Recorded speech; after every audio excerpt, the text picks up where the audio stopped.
Le Tercer Monde. Nos encontrás en Twitter, Instagram, TikTok y en el Sioux Guaraní. 11:43 en toda la República Argentina. Estás escuchando Le Tercer Monde por el aire de Universidad 107.5 desde lo más alto del edificio Sergio Karakachov. Y tenemos una invitada de lujo que recién fuera del aire nos recordaba que ya participó de otra emisión de Le Tercer Monde. Cuando estábamos en lo más bajo Años de otro edificio. En otra radio.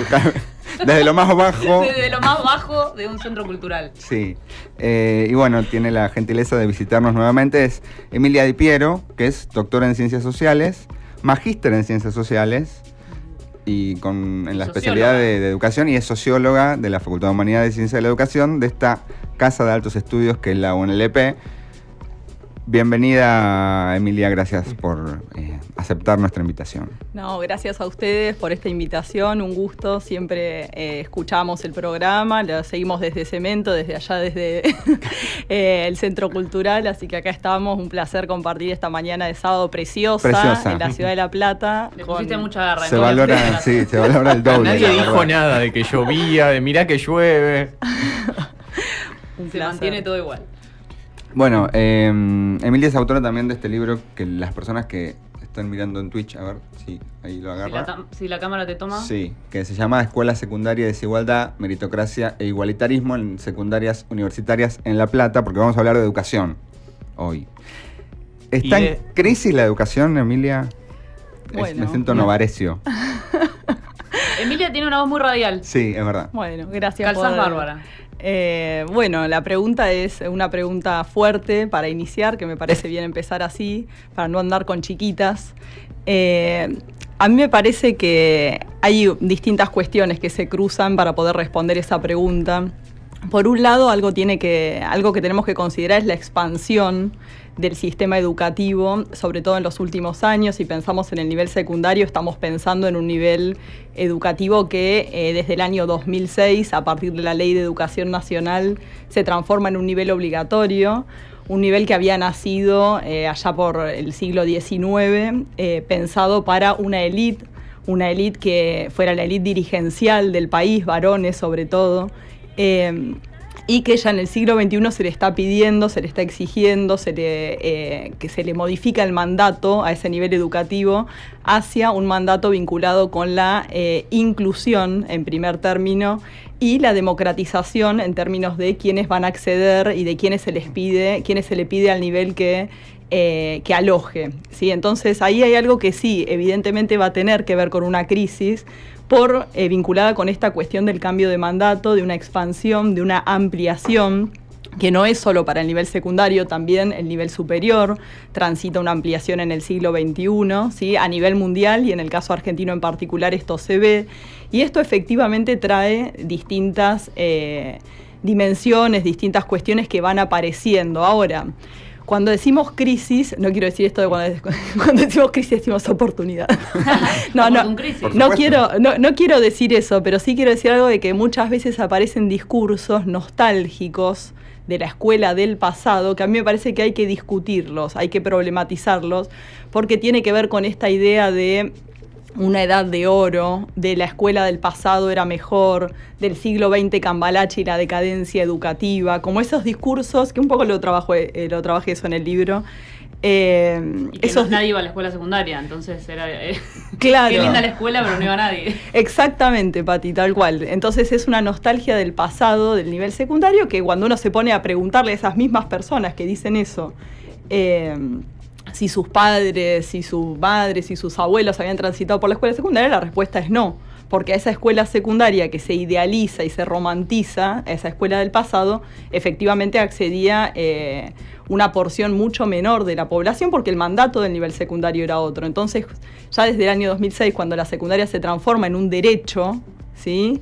Efectivamente, y en una obligación también, no se vuelve obligatoria. Exactamente, en un derecho que el Estado está obligado a cumplir, con todas las paradojas que esto viene no teniendo en los años anteriores, y ni hablar en la situación actual, en donde la palabra derecho ya parece ser una mala palabra, ¿no? En donde, bueno, sabemos que hay un gobierno y una sociedad que votó a un gobierno que toma la justicia social como un problema, ¿no? La justicia social y la desigualdad como algo a no considerar. Entonces, más allá de la cuestión que estamos atravesando actualmente, que me parece que todavía más tensiona la cuestión de la secundaria como derecho, en los años anteriores ya se veían estos discursos en relación con tensiones que aparecen cuando se modifica el mandato sobre un nivel educativo, ¿no? Entonces, por eso digo, está en crisis, pero no sé si en el pasado no estaba en crisis, ¿sí? O no se le pedía lo mismo que se pide ahora a esa escuela, porque toda esta escenificación de una crisis pronunciada, de mayores preocupaciones alarmantes y demás, que muchas veces aparece también en lo mediático, ¿no? Con un impulso mediático fuerte. Sí, hay como una mezcla entre eso del pasado glorioso y de que ahora no sirve nada lo que hay. Toda la escuela, que es un poco la idea de estar en crisis, es no sirve más, hay que ir por algo nuevo. Que con el algo nuevo también llegan las políticas que llegan ahora, que es como, bueno, lo que sea, pero nuevo, porque lo que tenemos no sirve para nada. ¿Qué sirve? Vos estuviste haciendo encuestas a docentes, ¿hay algo ahí que rescaten, que hay algo que sí sirva, que venga o después de 2006 o desde antes? Pero ¿qué sirve de la escuela ahora? ¿Qué no hay que destruir? Bien. A ver, a mí me parece que hay, de lo que decís, Santiago, dos cuestiones. Por un lado, esta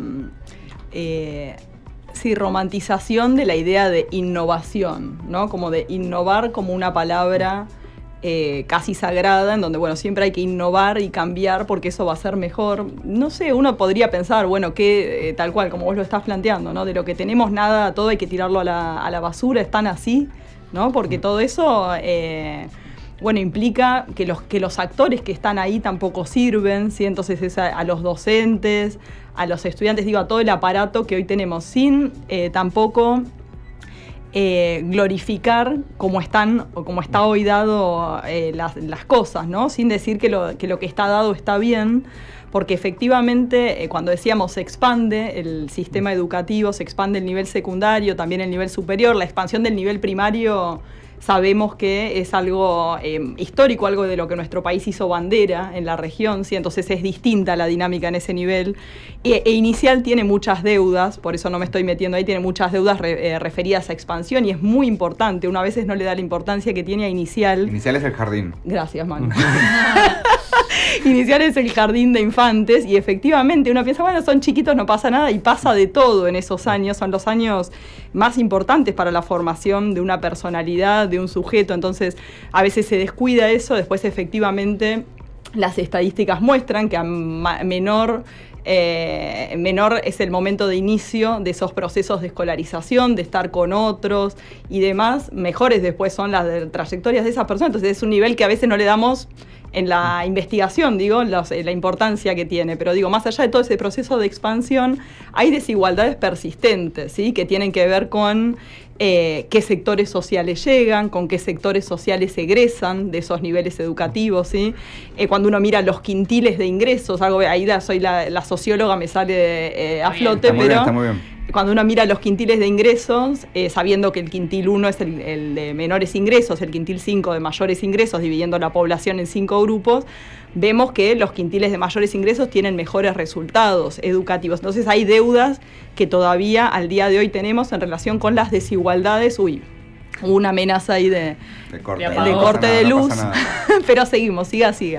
Entonces, perdón, para a ver si sintetizamos bien. Entonces, hubo una expansión que obviamente puso en crisis de alguna forma el sistema que ya venía porque tuvo que absorber gente que en otro contexto histórico no accedía a la educación y al mismo tiempo profundizó o dejó más al descubierto ciertas desigualdades que son constitutivas de la sociedad en general, digamos. Totalmente, Pati. Algo que antes también pasaba, pero que ahora... No se veía en la escuela, tal vez. No se veía en la escuela y no era un derecho a la escuela. El Estado no estaba obligado a atender estas situaciones, ¿sí? Porque el Estado cuando transforma un nivel en obligatorio se la juega también en ese sentido, porque entonces es obligatorio que existan los edificios, que las personas ingresen, permanezcan y egresen de esos niveles educativos. Entonces eso se vuelve efectivamente más visible cuando se transforma en un derecho para la población.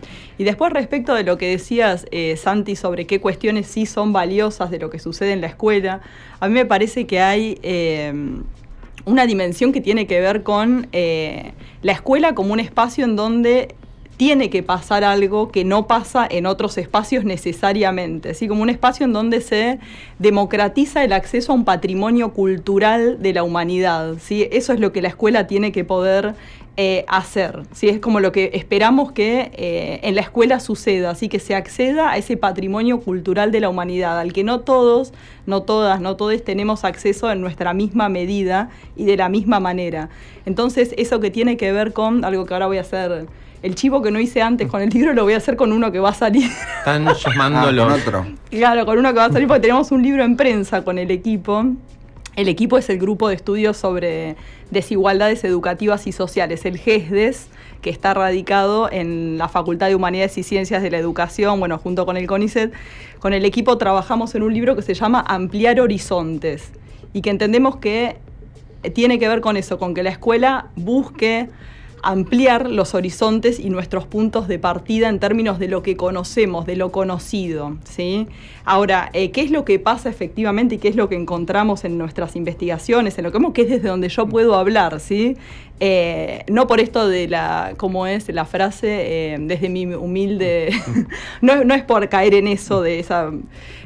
pose, sino no porque... No es tu experiencia, sino es algo que exactamente, es desde donde investigamos, no desde mi experiencia concreta, que soy docente universitaria, ¿no? Desde lo que investigamos vemos que hay temas vinculados con los aprendizajes, con los procesos de enseñanza y con la distribución de conocimiento, ¿sí? Hay algo de esto que tiene que ver con, que conversamos un poquito antes, con los contenidos y demás que está apareciendo en el campo incluso como demanda estudiantil, sí, y ahí nos parece problemático. Como ir a la escuela a aprender. No, pero antes, en cómo se genera esa información de la escuela, porque hay mucho, últimamente lo que más se ve en medios son como pruebas de contenidos que les hacen a los y las estudiantes. Entonces se evalúa la escuela en está mal porque no saben matemáticas, que es algo difícil también de saber qué es no saber matemáticas, qué es no saber leer. ¿Ustedes cómo se busca ahí qué es la escuela? ¿Cómo se investiga o cómo llegamos a ese sistema educativo con la gente, ¿no? Que es algo que un poco decías, la escuela es la gente. Exactamente, sí. Ahí hay algo que puedo llegar a decir que podemos no estar de acuerdo, tranquilamente. Voy a decir algo que no es políticamente incorrecto. Sí, no es tan fácil de... Pero, decilo. Sí. Estás en el lugar y después no me invitan nunca más. No, pero imagínate que... cerramos acá cerramos la... No, que hay algo que nosotros venimos encontrando, más allá de todo lo que sí pasa en la escuela, ¿sí? Del trabajo, de las docentes, de los docentes muchas veces no reconocido en términos salariales y simbólicos, ¿sí? De estar en el aula. La otra vez leía un tuit que decía, mándenlo a servicio docente obligatorio por un año, que vaya a ver si era un especialista en educación que hablaba mal de docente. Bueno, entonces quiero decir, más allá de todo eso que sí pasa y que me parece importante ponerlo sobre la mesa, ¿sí? Porque es el trabajo docente cotidiano de estar en aulas con situaciones complejas, con juventudes que a veces no quieren estar ahí, ¿sí? Por esto mismo de la obligatoriedad, ¿sí? No es algo casual lo que estamos viviendo en esos términos. La obligatoriedad en el nivel primario tampoco fue automática, es decir, cuando la 1420 establece la obligatoriedad a nivel primario, no es que todas las familias felices iban y llevaban al chico a la escuela, no, había procesos de resistencia, a la vez estaba la vacunación obligatoria que esto conllevaba, que tampoco las familias estaban de acuerdo con eso, les quitaban una mano de obra en sus propias economías familiares, entonces hubo mucha resistencia. Es la mano más visible del Estado, la escuela. Es una mano muy visible, tal cual. Muy visible y muy coercitiva. También. Porque, esto de la obligatoriedad, no sé si hay tanto peso del obligatorio en otras dimensiones de la vida social como con la escuela. Puede ser, tal vez los procesos de vacunación también tienen algo de eso, ¿no? Como que están relacionados con la escuela. Están relacionados con la escuela, que muchas vacunas me en la escuela. Sí, o para ingresar al otro nivel te piden, porque la escuela ejerce ahí efectivamente un rol de control que tiene que ver con la biopolítica en términos de Foucault, no nos vamos a meter en esa, pero tiene que ver ahí con una discusión más desde ahí. Pero quiero decir que muchas veces, más allá de todo este trabajo que se hace desde la docencia, para volver a lo que estaba tratando de desarrollar, que me fui, me parece que hay algo vinculado con los aprendizajes, que a la vez tiene que ver, por supuesto, con la enseñanza, no como binomio enseñanza-aprendizaje, que es algo que nosotros discutimos mucho, que no es un binomio que va de la mano, pero que tiene que ver con los procesos de enseñanza, en donde hay algo ahí que hay que seguir pensando, que esas pruebas, que eran las pruebas, los operativos nacionales de evaluación, en las décadas anteriores, que después con el macrismo pasaron a hacerlas aprender, en términos internacionales, la OCDE, las pruebas PISA, ¿sí? Esas pruebas estandarizadas que discutimos mucho y que me parece bien discutir, porque es la misma evaluación para escenas bien distintas, ¿sí? Claro. Al mismo tiempo hay algo de eso que creo que hay que pensar, ¿sí? Que hay que ver qué es lo que está pasando en términos de aprendizaje, de qué es lo que se está enseñando y qué es de eso que se está enseñando, aquello que a los jóvenes permea en ellos, en sus experiencias. Tampoco para decir que hay que enseñar solo lo que las juventudes quieren, porque yo ese punto de vista medio populista tampoco me convence. O sea, hay un currículum que tiene que estar establecido y que no necesariamente ahí es lo que las juventudes piensan, ¿sí? O buscan, sino que es una negociación colectiva en donde tienen que estar las voces de las juventudes junto con otras voces, ¿sí? Pero me parece que hay algo vinculado con una problemática en relación con los aprendizajes, en relación con los conocimientos, de la relación con el saber, también en términos de ver qué es lo que pasa con la distribución de ese patrimonio cultural de la humanidad, que hay que también problematizarlo, no quedarnos solamente con los números de acceso, ¿sí? Que es algo que nos preocupó cuando empezó claro. la obligatoriedad. Bueno, a ver, entonces, ¿quiénes acceden? ¿Cuántos acceden? ¿Cuánto ese número?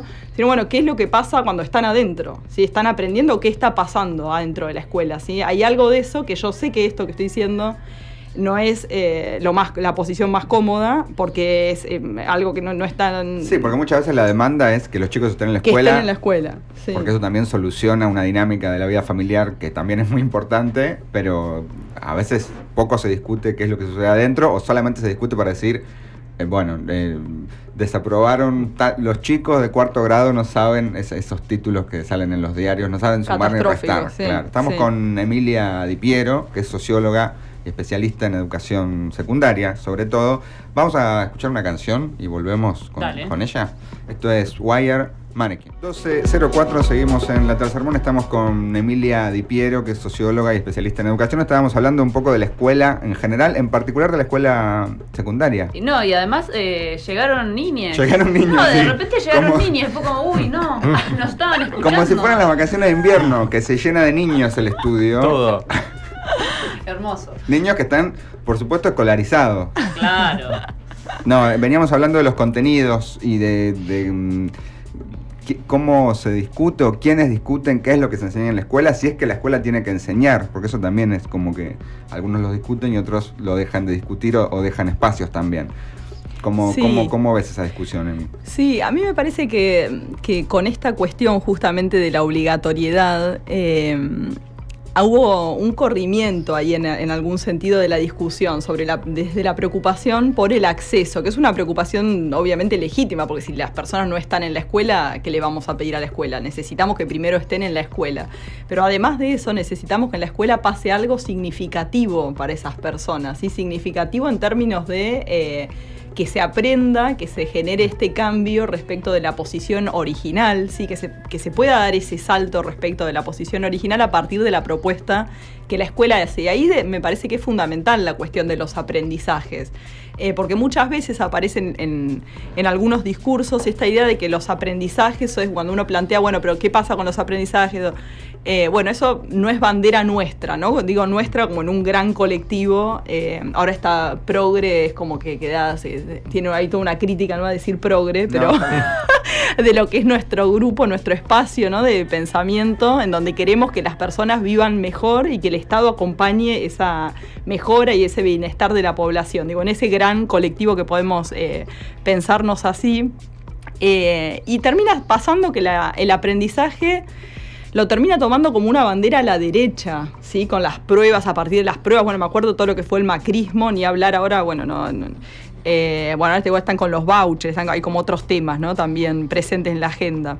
Pero en el macrismo me acuerdo que tomaron esto de las pruebas a aprender como ahora vamos a ver qué es lo que está pasando con los aprendizajes. Tantos años de kirchnerismo, ahora sí queremos ver qué es lo que está pasando.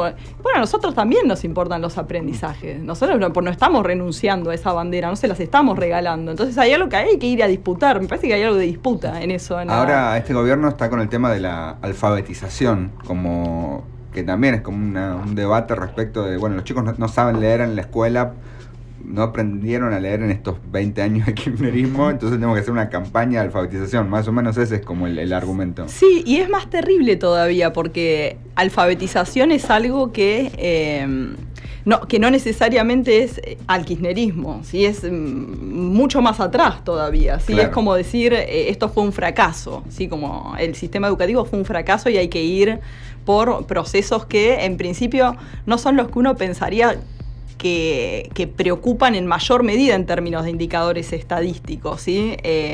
Igual una pregunta. No hay analfabetismo en no es en Argentina. Hay, pero no es la preocupación mayor en nuestro país, ¿sí? Claro. Entonces uno dice, se agarraron de eso como bandera política y están con el plan de alfabetización y todos subidos a esta cuestión, pero bueno, hay algo ahí, lo mismo con el tema de los vouchers, son los nuevos temas que aparecen en la agenda. Y que sí, que a mí me parece que tenemos que ir a discutirlo, ¿sí? La cuestión de los vouchers es este modelo un poco a la chilena, que no es exactamente el modelo de Chile, ¿sí? Pero se mira a Chile como un modelo a emular, ¿no? Como un modelo a emular. Y se plantea esta cuestión de que, bueno, los vouchers hay que dárselos a las familias, al sector privado, porque estos procesos que decíamos de expansión con democratización de la educación, son acompañados también por una mayor privatización, ¿sí? Estamos en un problema, ¿sí? Estamos en un brete, no está todo bien. O sea, por eso yo abrí con una mirada más optimista en términos de expansión, que me parece que tiene que estar eso en la mesa, porque si no es como todo es un bajón, ¿no? Bueno, hay un proceso de expansión. Esto lleva a otros temas, ¿sí? Es una democratización segregativa al mismo tiempo. O sea, hay muchos autores que han trabajado desde esta conceptualización. Es una democratización segregativa, o en términos de ese libro de Kessler, que es más general, sobre la mirada de Argentina, con los 12 años de kirchnerismo y demás, es un proceso de tensiones contrapuestas, ¿no? De avances y retrocesos en algunas cuestiones. Entonces digo, aparece esa expansión, pero también aparecen procesos de segregación y también está la privatización como un problema, ¿sí? Y no necesariamente para culpar a las familias que optan por una escuela privada, ¿sí? Sino para problematizar qué es lo que está pasando ahí. Claro. A mí se me ocurren como dos preguntas que no están muy relacionadas, pero las voy a decir las dos juntas. Decila. Una, si esta expansión, digamos, de la escuela secundaria junto con la obligatoriedad fue acompañada por una mayor inversión o mayor jerarquización de la escuela, sobre todo por parte de los gobiernos provinciales, que son los que ejecutan la política educativa. Porque digo, también es muy difícil poder incluir a un nivel masivo sin un acompañamiento, porque ahí me parece donde puede llegar a estar un poco como esa trampa que ahora dicen como... Vieron que son ilusorios los derechos porque hablan de una cosa y después en la realidad pasa otra. Bueno, ¿qué tan acompasado estuvo eso? Bueno, sí, es un nivel obligatorio e inclusivo, pero ¿de qué forma se expandió efectivamente? Digo, en edificios, en docentes, etcétera. Y después, por otro lado, si esta discusión sobre los contenidos no se relaciona también con una discusión como más general sobre... el aprendizaje en actual. En la sociedad. En la sociedad actual, sí. Porque, digo, hay un problema para aprender, para prestar atención, para concentrarse, para no estar mirando pelotudeces en internet, que es tremenda y, no sé, lo digo desde mi experiencia, mi humilde experiencia y no desde ninguna investigación, pero para mí eso hace crisis con la escuela porque... La escuela es justamente la institución para aprender y pareciera que estamos en una involución permanente hacia no poder aprender más nada. Sí, para sumar en el mismo eje, yo vi ahí en Sumamos todas las preguntas. No, porque es todo el mismo eje que...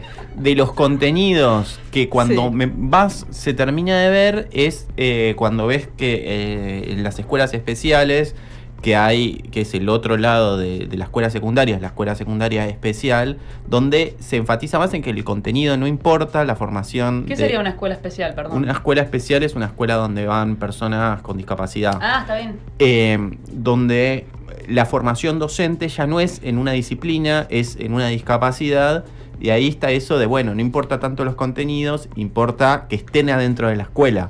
Y ahí también se pierde el sentido total de la escuela, que es vas a aprender contenidos, saberes.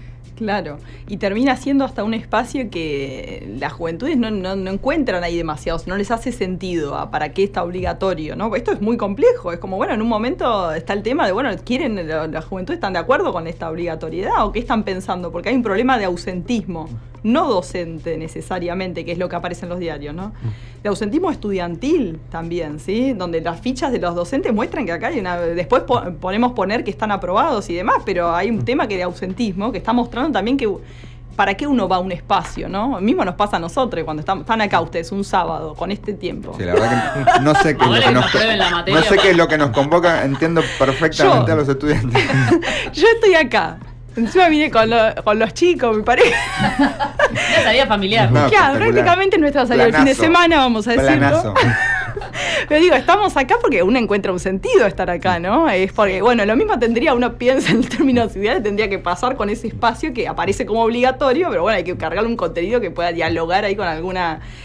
con intereses juveniles. Y respecto del financiamiento que traías, Pati, como tema, con los gobiernos kirchneristas se impulsó una ley de financiamiento educativo, se impulsó, se promulgó, se reglamentó, o sea, se llevó adelante una ley de financiamiento educativo que establecía que el financiamiento para la educación no podía ser menor, es decir, tenía que tener un piso del 6,4% del Producto Bruto Interno, es decir, los bienes y servicios que produce un país en un año, que no tenía que ser menor al 6,4%. Fue una apuesta importantísima. Que salió a la par de la ley nacional de educación, exactamente.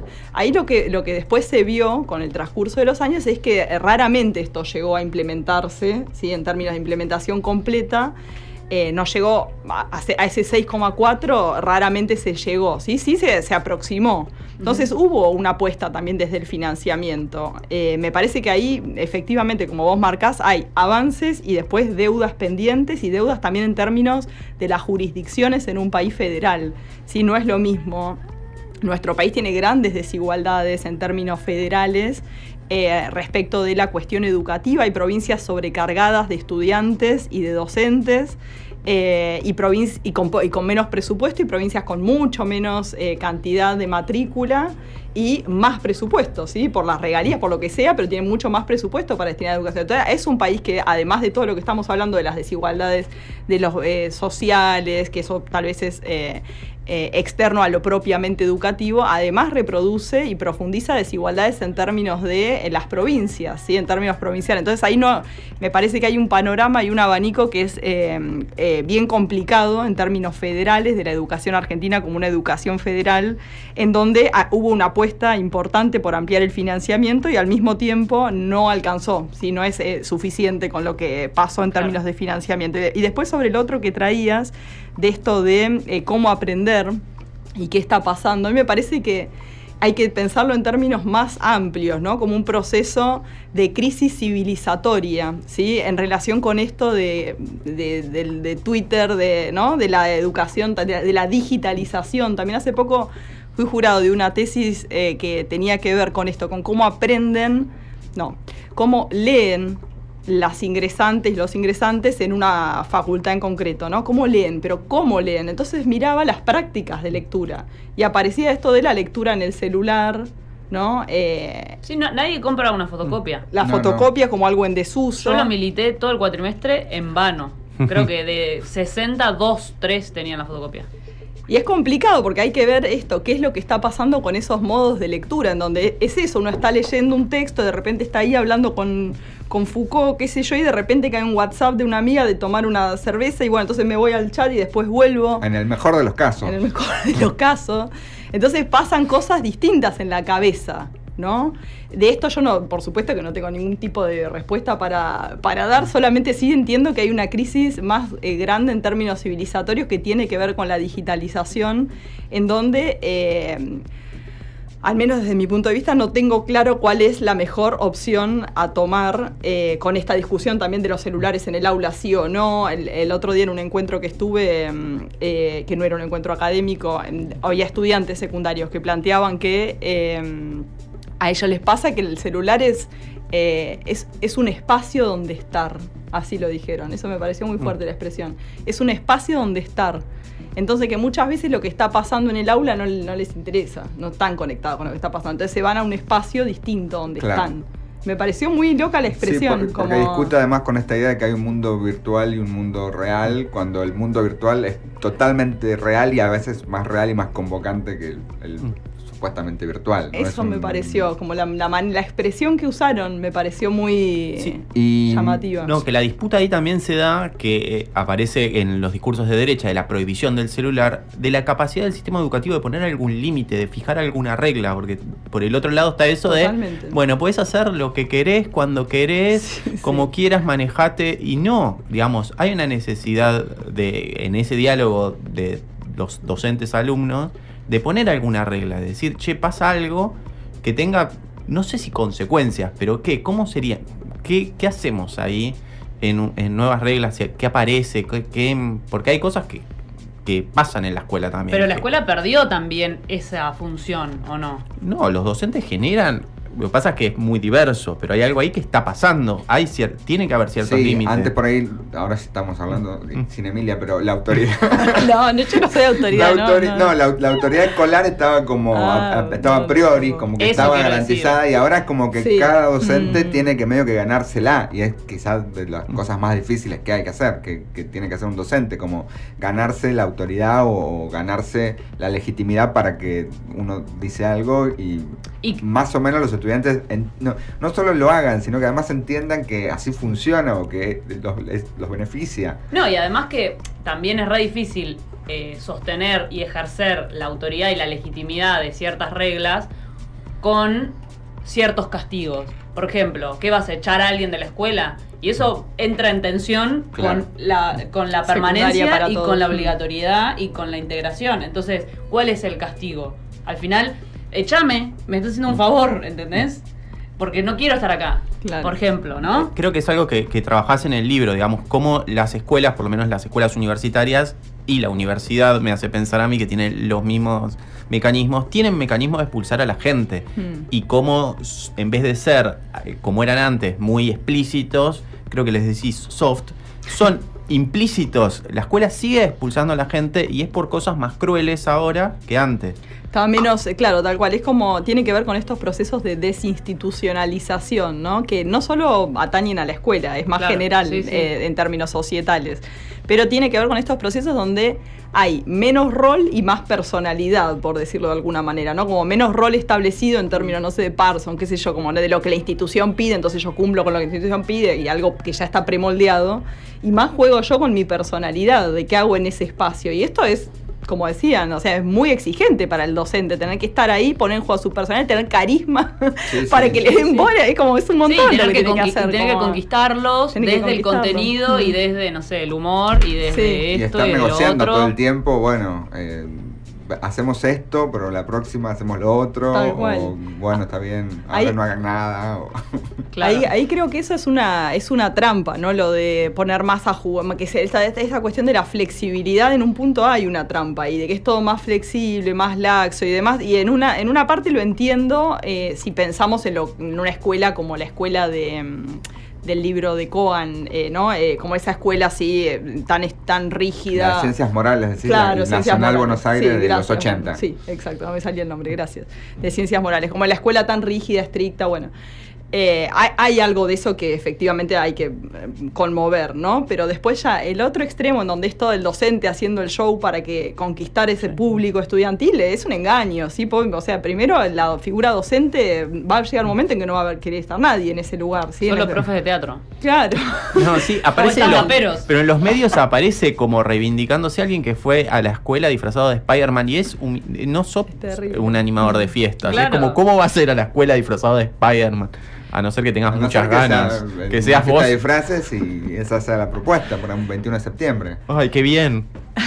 Ay. No, y hay algo del esfuerzo, digamos, de eso que tenía la escuela tradicional, que después fue conceptualizado, que un poco está también en el libro, como meritocracia, ¿no? Pero ahí hay una línea que es complicada y que también yo iría ahí a tensionarla. De hecho, estamos trabajando en el equipo, hay una de las tesistas que es Ana Clara Burgos García, que está trabajando sobre esa cuestión del mérito y la diferencia entre mérito y meritocracia, ¿sí? Para conseguir algo hay que esforzarse, o sea, sí, hay que esforzarse, o sea, ninguna de nosotros estaría acá si no hubiéramos en un momento dicho, mira, esto me queda re lejos, pero hoy me meto acá y hago esto, ¿sí? Porque lo tengo que sacar, lo quiero sacar, me gratifica el logro que voy a tener por el esfuerzo que hice, me parece que vale la pena hacer este esfuerzo. Entonces, hubo una mala lectura, me parece a mí, de la cuestión de la meritocracia, la meritocracia como idea tiene que ver con que con una ideología que cree que los que están en los mejores lugares sociales es porque se esforzaron más. Eso hay que sociológicamente destruirlo.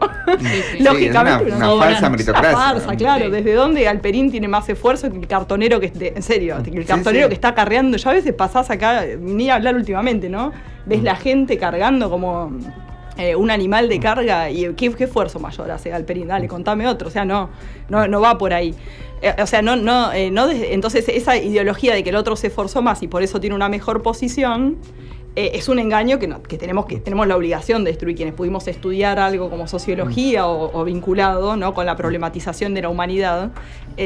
Tenemos que decir algo sobre eso. Pero después hay otra cosa que tiene que ver con el esfuerzo, que no es que está todo bien y da todo lo mismo, porque ese otro discurso me parece que tampoco nos lleva a buen camino. Y la figura docente queda en un lugar espantoso, en donde no tiene de qué agarrarse. O sea, no se puede pedir nada. Es como, porque si estás pidiendo que aprendan, no, porque pasás a ser un facho, ¿no?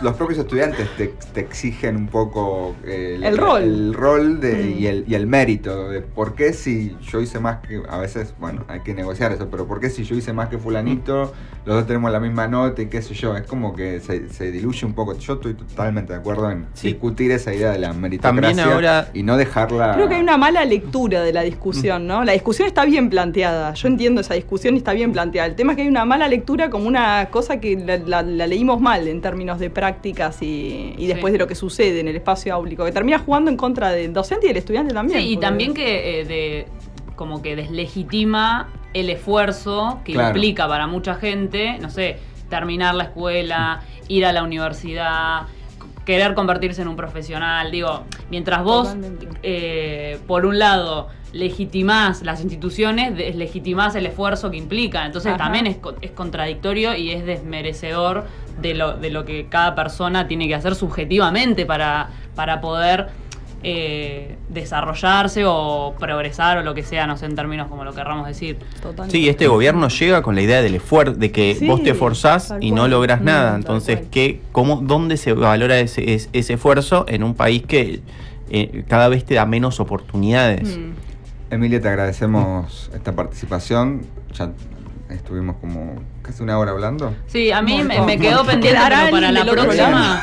La próxima te volvemos a invitar. No, pero me quedó pendiente que estaba en el título del libro, ¿no? Escuela Secundaria y Desigualdad. No, en el subtítulo, perdón. Meritocracia e igualitarismo en secundarias universitarias de La Plata. Claro, como...